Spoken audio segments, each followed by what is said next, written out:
Welcome to How to Retire on Time, a show that answers your questions about all things retirement, including income, taxes, Social Security, healthcare, and more.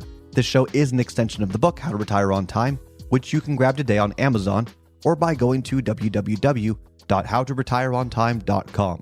My name is Mike Decker. I'm the author of the book, How to Retire on Time, but I'm also a licensed financial advisor, insurance agent, and tax professional, which means when it comes to financial topics, we can pretty much talk about it all.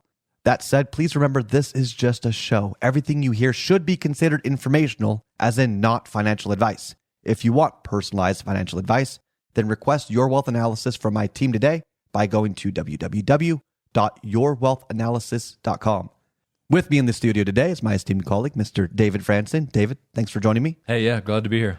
David's going to be reading your questions, and I'm going to do my best to answer them. You can send your questions in by either texting them to 913-363-1234. It's 913-363-1234. Or you can email questions to heymike@howtoretireontime.com. Let's begin.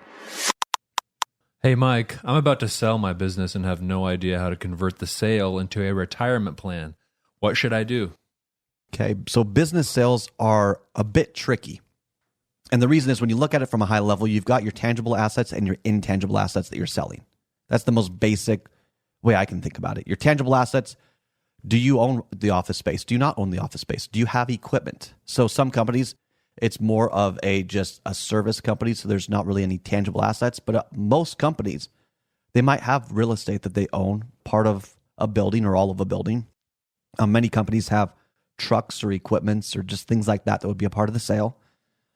And then you have your intangible assets. So goodwill, which is also interpreted as the value of the business, the perceived value.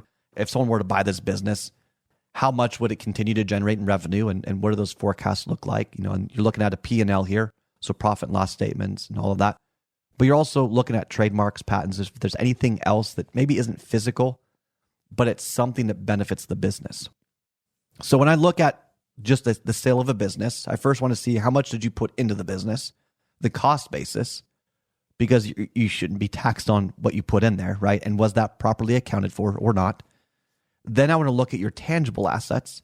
So for example, if you own real estate, you probably want to sell the real estate as a separate transaction than the business, the intangibles, because you can sell the real estate in a separate transaction, bundle it all together, but then explore things like 1031 exchanges into maybe a Delaware statutory trust or another real estate property and defer taxes. So let's say you've got $1 million business, David. Okay, yeah.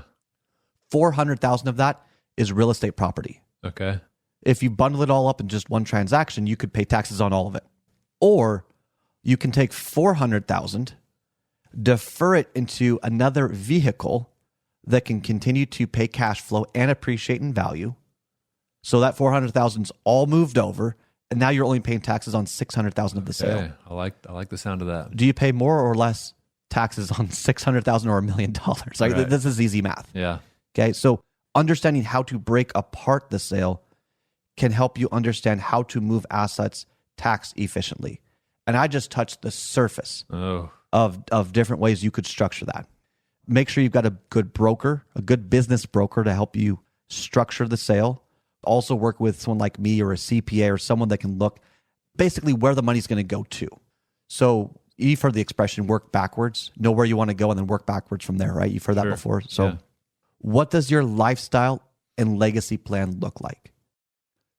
Many people, when you sell a business, you don't get a bunch of IRA money from the sale. That's not how this works. You get a bunch of after-tax, non-qualified money that when you put it in the market or anywhere else, you're going to be subject to all sorts of tax issues. So let's say you sell your business for $20 million. Can you put it all in high dividend interest products? You maybe don't need all of that income, but you're thinking, gosh, I'll just reinvest it all as well. You could trigger so many tax problems, so many tax inefficiencies by doing that. But Mike, I want to grow my assets.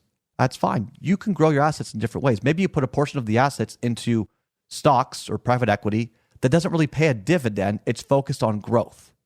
That can free up a lot of the potential tax problems, okay? You could look at tax advantage products or investments. There's so many things you could do, but you first need to figure out what's the plan that you want, what's the lifestyle and legacy look like. Then you look at the efficiencies that you're going to need in this situation, okay? Or basically how not to screw this up from a tax standpoint. Yeah. That's really what we're talking about. And because everyone's plan will be different, this efficiencies in the strategies will probably be different. There's only so many strategies out there, but what's the combination of them? I'm thinking of like cooking, different ingredient ratios, right, for different flavors. And then you start looking at the investments and products, where they're going to go. And then you can start to put together the sale. But you got to start first with the plan, the efficiencies, the growth portfolio, where you want to go, and then start working backwards on how you're going to structure the business, and then understand, okay, once the business is sold, we're going to go down this checklist of items. You've already put it all together. And it can be complicated.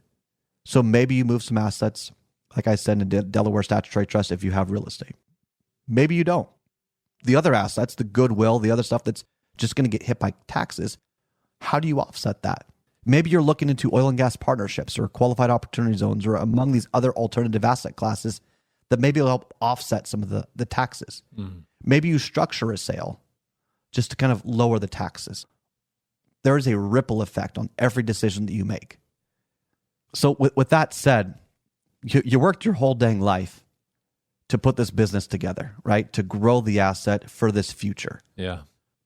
Why wouldn't you just spend a few extra minutes or maybe a couple of extra hours before you put your business for sale? Why not?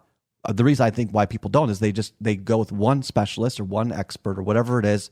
They have an oversimplified opinion. So you talk to a financial advisor, probably won't go deep into the taxes, but will tell you where you're going to put your money. Oh, right. They might say something like, well, taxes are taxes. You can't get out of it. But hey, when you pay it, we'll just grow really, really fast or really, really well, whatever that means. Yeah. Or it might be a business broker who says, well, this is kind of how things are, but when you get there, then we'll help connect you with someone. And they just want to sell the business. And so they kind of just overgeneralize all the other options. Maybe you would talk with a CPA who just says, oh my goodness, you got these options right here from, the tax, the structure, here's the accounting, here's how you can adjust whatever for the sale of the business, the broker sells it. And then it's just kind of, it is what it is, right? You needing a competent broker, CPA, advisor, kind of this whole team. That's really how you get more out of your hard-earned money when you sell a business. And then being able to understand the consequences of where the money goes when you retire to potentially avoid things like the extra, 3.8% in taxes if you hit the net investment income tax threshold, or maybe you can save a few $100 a month by not going too deep into IRMA, the Medicare surcharge if you're 65 or older. Right. All of these things matter. If you do have a business and you're considering selling it, get involved with someone like Kedrick, someone that can really dive into these details, put together something that makes sense, that supports your lifestyle and legacy goals. That's all the time we've got for the show today. If you enjoyed the show, consider subscribing to it wherever you get your podcasts. Just search for How to Retire on Time. Discover if your portfolio is built to weather flat market cycles, or if you're missing tax minimization opportunities that you may not even know exist. Explore strategies that may be able to help you lower your overall risk while potentially increasing your overall growth and lifestyle flexibility. This is not your ordinary financial analysis. Learn more about Your Wealth Analysis and what it could do for you regardless of your age, asset, or target retirement date. Go to www.yourwealthanalysis.com today to learn more and get started.